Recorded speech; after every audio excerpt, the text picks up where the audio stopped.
पाकिस्तान के विदेश मंत्री शाह महमूद कुरैशी ने यूएई में जाकर एक प्रेस कॉन्फ्रेंस की और वहाँ प्रेस कॉन्फ्रेंस करते हुए उसने कहा कि भारत फिर से पाकिस्तान के ऊपर सर्जिकल स्ट्राइक कर सकता है, ऐसी हमें खुफिया जानकारी मिली है। ये कैसा बयान है कि जब सर्जिकल स्ट्राइक उरी के हमले के बाद भारत ने सच में किया था, क्योंकि 14 हमारे सेना के जवानों को शहीद कर दिया था आतंकवादियों ने, और हमारे पास ये पहले से पुख्ता जानकारी थी कि जितनी भी पाकिस्तान में ये आतंकवादी गतिविधियां हैं उसके पीछे पाकिस्तान होता है। तो उसका 14 जवानों की शहीदी का बदला हमारी सेना ने लिया था और सर्जिकल स्ट्राइक किया था। लेकिन जब सर्जिकल स्ट्राइक किया था तब पाकिस्तान डिनाई मूड में था और ये कह रहा था कि हमारे यहाँ तो कुछ हुआ ही नहीं है, ये तो भारत झूठ बोल रहा है। और उन्हीं के पिट्ठू जो भारत में बैठे थे, यहाँ कांग्रेस समेत अन्य कई विपक्षी दलों ने ये कहना शुरू कर दिया कि मोदी सरकार तो खामोखा श्रेय ले रही है, ऐसा कोई सर्जिकल हुआ ही नहीं है, अगर सर्जिकल स्ट्राइक हुआ है तो इसका सबूत दिखाए सरकार। मतलब सारे विपक्षी दल इसका सबूत मांग रहे थे, पाकिस्तान की भाषा बोल रहे थे, और पाकिस्तान बार बार कह रहा था कि हमारे यहाँ कोई हमला नहीं हुआ। हाँ ठीक है, किया होगा तो कहीं दरख्तों पे गोलियां मार दी होंगी, ऐसा करके बरगलाने की कोशिश की और मना कर दिया। लेकिन आज पाकिस्तान के विदेश मंत्री जब यूएई में जाकर ये कह रहे हैं कि भारत दोबारा से कर सकता है, अब ये इनका शब्द ही देख लो कि दोबारा कर सकता है, इसका मतलब पहले हुआ है। आज पाकिस्तान मान रहा है, तब नहीं मान रहा था, आज मान रहा है। अब सवाल ये उठता है कि आखिरकार पाकिस्तान के विदेश मंत्री ये अबू धाबी में जाकर ऐसा बयान क्यों दे रहे हैं, प्रेस कॉन्फ्रेंस करके ऐसा भारत के ऊपर एक तरह से कहें तो आरोप क्यों लगा रहे हैं? क्या भारत सर्जिकल स्ट्राइक करेगा तो उसकी जानकारी पहले से ही पाकिस्तान खुफिया को एजेंसियों को लग जाएगी? पहले जब किया था तब लग गई थी क्या? नहीं सर, गुप्त ऑपरेशन होता है जिसकी जानकारी सेना के सर्वोच्च अधिकारियों और इंटेलिजेंस के सर्वोच्च अधिकारी, और आपको बताऊं कि देश के रक्षा मंत्री और प्रधानमंत्री की देखरेख में वो किया गया था। उसके अलावा किसी को इसकी जानकारी कानो कान भी नहीं थी। आज पाकिस्तान अगर ये कह रहा है कि हमें खुफिया जानकारी मिली है कि सर्जिकल स्ट्राइक, नहीं सर, सर्जिकल स्ट्राइक नहीं, अब भारत जब करेगा तो खुला हमला करेगा। और हां, अगर पाकिस्तान फिर से हिमाकत करेगा, कुछ कोशिश करेगा, जैसा उरी में, जैसा बालाकोट में करने की कोशिश की थी, तब हम जरूर करेंगे। तो अगर आप जो है, अगर कोई ऐसी गलती नहीं करेंगे जैसी आपकी तरफ से पहले होती रही है, तो आपके ऊपर सर्जिकल स्ट्राइक क्यों करेंगे? हाँ, भारत ने यह जरूर कहा है, और वो खुलेआम कहा है भारत के गृह मंत्री ने, और वो सदन में कहा है कि पीओके भारत का अभिन्न अंग है, हम पीओके को वापस लेकर रहेंगे। तो वो सर्जिकल स्ट्राइक नहीं होगा, वो तो सेना का आमने सामने हमला होगा, और हम सर्जिकल स्ट्राइक करेंगे भी तो आपको कानो कान खबर कैसे होगी? तो पाकिस्तान क्यों कह रहा है, और पाकिस्तान के विदेश मंत्री क्या कह रहे हैं? वो कह रहे हैं भारत के अंदरूनी मामलों में वो उलझा हुआ है, उससे ध्यान हटाने के लिए कर रहा है। कौन सा मामला है भाई भारत में? हम पूछना चाहते हैं पाकिस्तान के विदेश मंत्री से, कौन सा मामला भारत में है जिससे ध्यान भटकाना चाह रहे हैं? अगर आप किसान आंदोलन की बात कर रहे हो कि किसान आंदोलन कोई इतना बड़ा मुद्दा है, नहीं जी, वो इतना बड़ा मुद्दा नहीं है। आपके जरूर पिट्ठू यहां बैठे हैं जो उस मुद्दे को हवा दे रहे हैं। उसकी हवा तो आज मोदी जी ने भाषण में निकाल दी। मोदी जी ने अपने भाषण में जब किसानों को समझाया तो पूरे विपक्ष की पोल खोल दी, और उन्होंने बताया कि किस तरह से देश का विपक्ष किसानों को बरगलाकर किसानों के कंधे पर बंदूक रख के ये फर्जी आंदोलन चला रहा है। तो फर्जी आंदोलन है, वो फर्जी का फर्जीवाड़ा तो मोदी जी ने निकाल दिया। अब फर्जीवाड़ा खत्म हो गया, तो यह आंदोलनकारी कौन है, ये सब खुलासा हो चुका है। और ये जो खुलासा हो चुका है, अब हम अपनी जो अंदरूनी इस तरह के मामले हैं उसको सुलझाने में कोई किसी देश पे अटैक करना या किसी देश की मदद लेना हमें जरूरत नहीं है। हम जब चाहेंगे अपने मुद्दों को खुद सुलझा लेंगे। बड़े बड़े मुद्दे सुलझा लिए। पाकिस्तान के तो आकाओं ने, जो भारत में यहाँ बैठे हुए लोग हैं, उनके हैंडलर हैं, उन्होंने तो सीए के विरोध में भी आग लगाने की कोशिश की। लेकिन आज क्या हाल है, जितने भी वो सीए के नाम पर भारत में आग लगाने की कोशिश कर रहे थे, जितने भी लोग उस साजिश में शामिल थे, उसमें से अधिकांश तो अब जेल में पड़े हैं, उनके खिलाफ चार्जशीट दाखिल हो गई है, सजा भुगत रहे हैं, जिंदगी भर जेल से बाहर नहीं आएंगे। तो हम लोग जब सीए की साजिश को नाकाम कर सकते हैं तो हम किसान आंदोलन को भी नाकाम कर सकते हैं, जो उसमें फर्जी लोग लगे हुए हैं। सरकार इस काम में सक्षम है। लेकिन पाकिस्तान ये बयानबाजी जो कर रहा है विदेशों में जा करके, और वो कह रहा है कि भारत दोबारा से हमला करेगा, ये उसकी बौखलाहट और भय, ये दोनों दिखाता है। क्योंकि मैं आपको बताऊं कि ये कोई छुपी हुई बात नहीं है कि भारत अक्साई चीन और पीओके दोनों को वापस आज नहीं तो कल लेगा। उसकी तैयारी है, उसकी तैयारी हमेशा से रही है।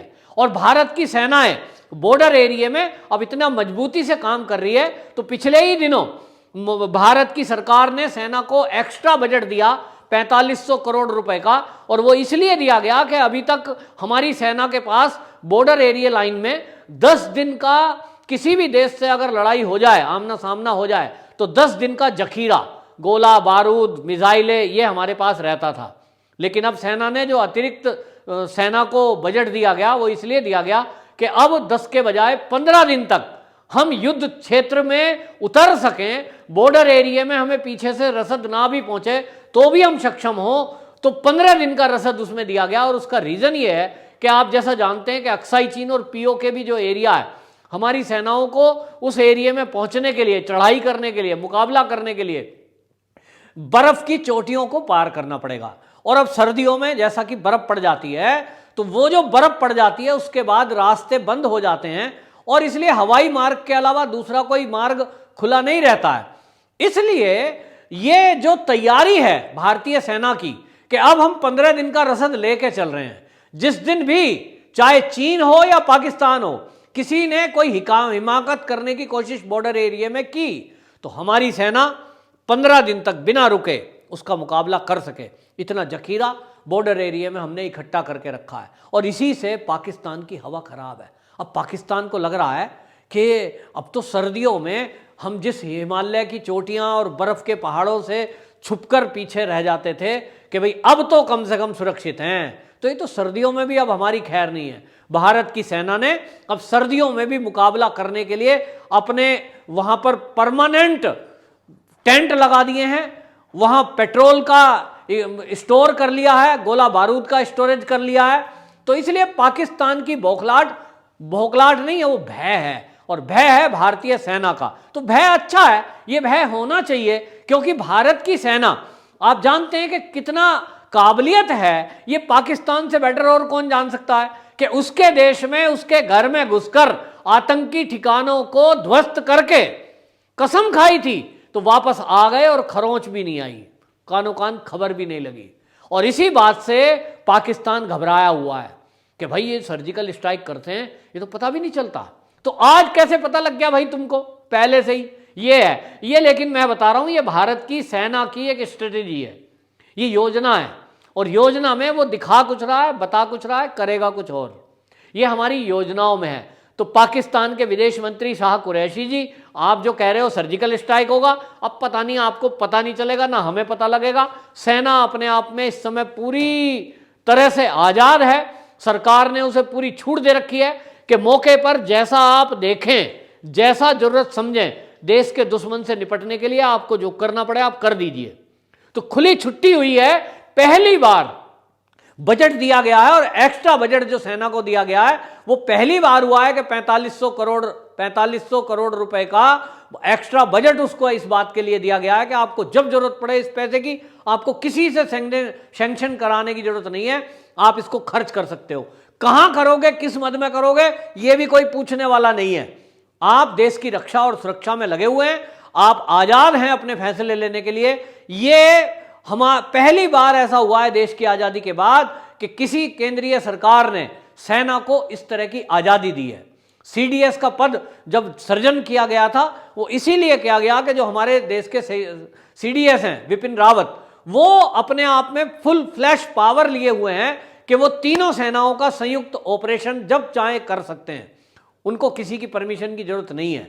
और सरकार के पल्ले जो काम है, सरकार का काम यह है कि वो कोई भी हमला करने के पहले जब वो जरूरत पड़ेगी तब करेगी, लेकिन उसके पहले जो अपने मित्र देश हैं उन सबको अपने साथ मिलाना, उनका सहयोग लेना या उनकी सहमति लेना, ये काम हमारी सरकार कर रही है और मोदी जी इस काम में बड़े निपुण हैं। आप देखिए कि पाकिस्तान को अलग थलग करने के लिए जो जितने भी मुस्लिम कंट्री हैं, आईओसी में कोशिश की पाकिस्तान किसी भी तरह से भारत के खिलाफ उनको खड़ा कर दे, लेकिन वो विफल हो गया, क्योंकि हमारी विदेश नीति मोदी जी की इतनी बढ़िया है और हमारे मोदी जी के संबंध इतने बढ़िया हैं कि आईओसी में पाकिस्तान अपनी चला ही नहीं पाया।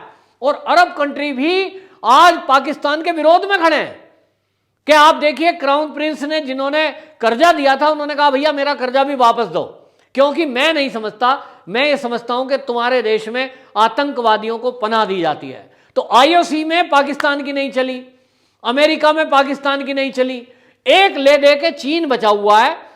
चीन जरूर उसको उकसाता है, लेकिन पाकिस्तान को यह बात समझने की है कि अगर उसको अपना वजूद जिंदा रखना है, देश की सुरक्षा करनी है, तो चीन के बहकावे में आके भारत से पंगा ना ले, क्योंकि भारत से पंगा लेगा तो उसको बहुत भारी पड़ने वाला है। सर्जिकल स्ट्राइक से हमने दिखा दिया कि हम घर में घुसकर मारने में सक्षम हैं और इसलिए पाकिस्तान घबराया हुआ है कि आज तो भारत ने चीन का भी मुकाबला कर दिया है। चीन सोच ही नहीं सकता था कभी भी कि एलएसी के ऊपर हम इस तरह से उसकी आंखों में आंखें डाल के बात करेंगे। वो सोच रहा था बर्फ पड़ने लगेगी तो ये घबरा जाएंगे और वापस चले जाएंगे। क्यों भाई, तुम्हारे ही पास टेंट परमानेंट लगाने वाले हैं क्या बर्फ में रहने के लिए तुम्हारे पास? अरे चीन की तो हालत ये है, पाकिस्तान आज देख के घबरा गया कि उसके जो सैनिक एलएसी पे हैं ना लद्दाख एरिया में, उनको डेली बदलना पड़ रहा है अपने सैनिकों को, क्योंकि वो बर्फ में रहने के आदी ही नहीं है, वो रुक नहीं सकते 24 घंटे से ज्यादा। हर 24 घंटे बाद उसको अपने सैनिक पीछे भेजने पड़ते हैं और पीछे के सैनिक आगे एलएसी पे लाने पड़ते हैं। लेकिन भारत के अंदर ऐसे जाबाज और ऐसे जवान हैं जो महीनों महीनों बर्फ में बैठकर दुश्मन का मुकाबला और दांत खट्टे कर सकते हैं। तो ये सब देखते हुए पाकिस्तान बौखला गया है। पाकिस्तान के अपने अंदरूनी जो झगड़े हैं, अपने देश में भुखमरी के कगार पर है, कोरोना में कोई इलाज नहीं कर पा रहा है, तो उसके पास ले दे के एक ही मुद्दा बचता है कि भारत हम पे हमला कर देगा, जिससे कि उसकी जो जनता है वो बाकी क्वेश्चन ना करे, बाकी सवाल जवाब ना करे और सरकार के पास सहानुभूति पूर्वक स्थान बच जाए। बस ये उसका ड्रामा है और ड्रामा उसका चलने वाला है नहीं। इस काम में इतना जरूर हो गया है कि कम से कम पाकिस्तान की एक पोल पट्टी खुल गई कि किस तरह से सर्जिकल स्ट्राइक पर उसने झूठ बोला था, वो पोल खुली।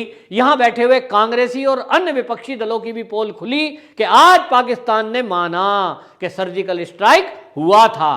तो अब तो आप मानोगे, इससे पता लगता है कि हमारे देश का विपक्ष किस तरह से झूठ बोलकर पाकिस्तान को मदद करता है, पाकिस्तान की भाषा बोलता है। वंदे मातरम।